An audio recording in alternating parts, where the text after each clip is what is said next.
Hello ସାଙ୍ଗମାନେ କେମିତି ଅଛନ୍ତି? ଆଶା କରୁଛି ଆପଣମାନେ ଭଲରେ ଥିବେ। ତ ଆଜି ଆମେ ଏଇ ଭିଡ଼ିଓରେ କଥା ହେବା କି ଆପଣଙ୍କ ଫଟୋର ବ୍ୟାକ୍ଗ୍ରାଉଣ୍ଡ କେମିତି ରିମୁଭ୍ କରିପାରିବେ, କିନ୍ତୁ ନୂଆ ନୂଆ ବ୍ୟାକ୍ଗ୍ରାଉଣ୍ଡ ଲଗାଇ ପାରିବେ, ସେ ବିଷୟରେ ଆମେ କଥା ହେବା। ମୁଁ କରିକି ବି ଦେଖେଇବି। ଆପଣମାନେ ଯେ ଚାହୁଁଛନ୍ତି ଆପଣଙ୍କ ବ୍ୟାକ୍ଗ୍ରାଉଣ୍ଡ କିଛି ଭଲ ନାହିଁ, ବୁର୍ଜ ଖଲିଫା ବ୍ୟାକ୍ଗ୍ରାଉଣ୍ଡ ଲଗାଇବାକୁ ଚାହୁଁଛନ୍ତି, ନହେଲେ ପ୍ୟାରିସର ରିଫିଲ୍ ଟାୱାର ବ୍ୟାକ୍ଗ୍ରାଉଣ୍ଡ ଲଗାଇବାକୁ ଚାହୁଁଛନ୍ତି, ତ ଆପଣମାନେ ଇଜିଲି ଲଗାଇ ପାରିବେ ରିମୁଭ୍ କରିକିରି। ତ ସେ ବି ଗୋଟେ କ୍ଲିକ୍ରେ 2 ମିନିଟ୍ରେ ଆପଣମାନେ କରିପାରିବେ। ତ କେମିତି କରିବା ଚାଲନ୍ତୁ ଦେଖିବା ବିନା କିଛି ଡେରି କରିକିରି। ହଁ, ମୁଁ କହି ରଖୁଛି, ମୁଁ ଏବେ ମୋବାଇଲରେ କରିକି ଦେଖେଇବି।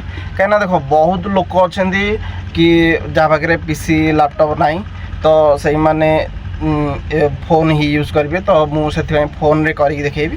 ଆପଣ ଚାହିଁଲେ PCରେ ଲ୍ୟାପଟପ୍ ବି କରିପାରିବେ, କିଛି ଅସୁବିଧା ନାହିଁ। ତ ସିମ୍ପଲି ଆପଣମାନେ ଚାଲିଯିବେ ପ୍ଲେ ଷ୍ଟୋରକୁ। ପ୍ଲେ ଷ୍ଟୋରକୁ ଗଲା ପରେ ଆପଣମାନଙ୍କୁ 2ଟା ଆପ୍ଲିକେସନ୍ ଡାଉନଲୋଡ଼ିଂ କରିବାକୁ ପଡ଼ିବ। ଗୋଟେ ହେଉଛି ଲାଇଟ୍ ରୁମ୍। ସିମ୍ପଲି ଆପଣମାନେ ସର୍ଚ୍ଚ କରିବେ ଲାଇଟ୍ ରୁମ୍ ଆସିଯିବ। ମୁଁ ଡାଉନଲୋଡ଼ିଂ କରିଛି, ଆପଣମାନେ ଡାଉନଲୋଡ଼ିଂ କରିପାରିବେ। ଆଉ ଗୋଟେ ଆପ୍ ହେଉଛି ଫଟୋ ରୁମ୍। ଆକୁ ବି ସିମ୍ପଲି ଆପଣମାନେ ଡାଉନଲୋଡ଼ିଂ କରିନେବେ। କରିସାରିଲା ପରେ ଆପଣମାନେ ଚାଲିଯିବେ ଲାଇଟ୍ ରୁମ୍କୁ ଗଲା ପରେ ଆପଣ ଯୋଉ ଫଟୋର ବ୍ୟାକ୍ଗ୍ରାଉଣ୍ଡ ରିମୁଭ୍ କରିବାକୁ ଚାହୁଁଛନ୍ତି ସେଇ ଫଟୋ ସିଲେକ୍ଟ କରିବେ। ଧରିନିଅ ମୁଁ ଗୋଟେ ଫଟୋ ସିଲେକ୍ଟ କରୁଛି, ଏଇ ଫଟୋଟାକୁ ସିଲେକ୍ଟ କରୁଛି। ଲାଇଟ୍ ରୁମ୍ରେ ଆପଣମାନଙ୍କୁ କ୍ଲିୟର କରିବାକୁ ପଡ଼ିବ ଫଟୋକୁ, ତାହେଲେ ଆପଣମାନଙ୍କର ବ୍ୟାକ୍ଗ୍ରାଉଣ୍ଡ ଭଲରେ ରିମୁଭ୍ ହେଇପାରିବ।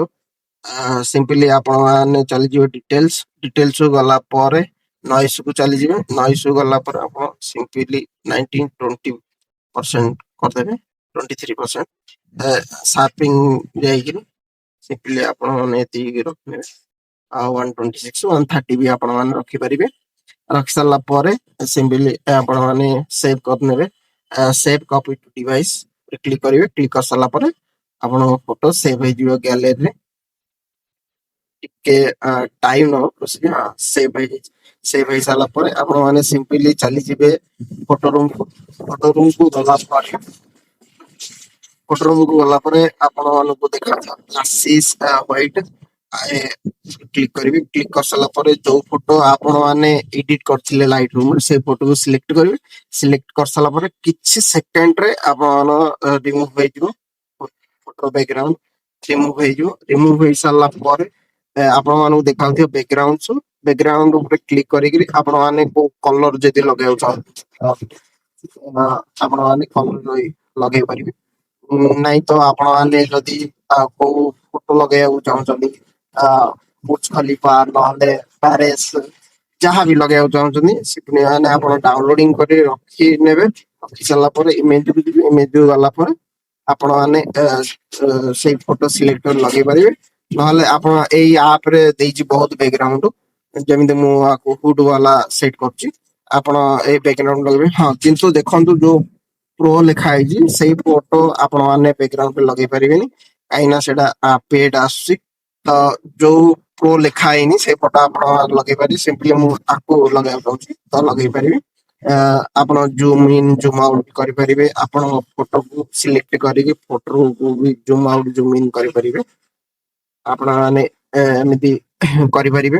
ଆଉ ଗୋଟେ ଆପଣମାନଙ୍କୁ ଉପାୟ କହୁଛି, ସିମ୍ପଲି ଆପଣମାନେ ଚାଲିଯିବେ ଗୁଗଲ କ୍ରୋମକୁ ଗଲା ପରେ ଆପଣମାନେ ସର୍ଚ୍ଚ କରିବେ ପିଜି ରିମୁଭ୍। ଆସିଯାଇଛି ଯୋଉ ଫାଷ୍ଟ ୱେବସାଇଟ୍ ଦେଖାଉଛି, ଫାଷ୍ଟ ୱେବସାଇଟ୍ କି ଚାଲିଯିବେ। ଫାଷ୍ଟ ୱେବସାଇଟ୍ ଗଲା ପରେ ଆପଣମାନେ ଯୋଉ ବି ଫଟୋ ବ୍ୟାକ୍ଗ୍ରାଉଣ୍ଡ ରିମୁଭ୍ କରିବାକୁ ଚାହୁଁଛନ୍ତି ସେଇ ଫଟୋକୁ ଆପଣ ଏଇଠି ଅପଲୋଡ କରିବେ। ଧରିନିଅ ମୁଁ ଏଇ ଫଟୋକୁ ବ୍ୟାକ୍ଗ୍ରାଉଣ୍ଡ ରିମୁଭ୍ କରିବାକୁ ଚାହୁଁଛି, ତ ଅପଲୋଡ କିଛି ସେକେଣ୍ଡ ମଧ୍ୟରେ ଆପଣଙ୍କୁ ରିମୁଭ୍ କରିକି ଦେଇଦବ ବ୍ୟାକ୍ଗ୍ରାଉଣ୍ଡ। ଏଇଟା ଆମର ଏଇଠି ଟିକେ ସ୍ଲୋ ଚାଲିଛି, ନେଟୱାର୍କ ସ୍ଲୋ ଚାଲିଛି। ତ ଆପଣ କିଛି ସମୟ ୱେଟ୍ କରିବେ। ୱେଟ୍ କରିସାରିଲା ପରେ ଆପଣଙ୍କ ବ୍ୟାକ୍ଗ୍ରାଉଣ୍ଡ ରିମୁଭ୍ ହେଇଯିବ। ଦେଖନ୍ତୁ ଆମର ଫଟୋର ବ୍ୟାକ୍ଗ୍ରାଉଣ୍ଡ ରିମୁଭ୍ ହେଇଛି। ଆପଣ ଏମିତି ବି ଆପଣମାନେ ବ୍ୟାକ୍ଗ୍ରାଉଣ୍ଡ ରିମୁଭ୍ କରିପାରିବେ। ଆପଣମାନେ ଯଦି ଆଉ କେଉଁ ଟପିକ୍ରେ ଚାହୁଁଛନ୍ତି ଭିଡ଼ିଓ ଦେଖିବା ପାଇଁ, ତାହେଲେ ନିଶ୍ଚୟ କମେଣ୍ଟ କରିବେ। ତ ଭିଡ଼ିଓଟି ଭଲ ଲାଗିଥିଲେ ଲାଇକ୍, ସେୟାର, ସବସ୍କ୍ରାଇବ୍ କରିବେ। ତ ଆଜିର ଭିଡ଼ିଓରେ ଏତିକି। ପୁଣି ଦେଖା ହେବା ଆଉ ଗୋଟେ ଭିଡ଼ିଓରେ। ଜୟ ଜଗନ୍ନାଥ।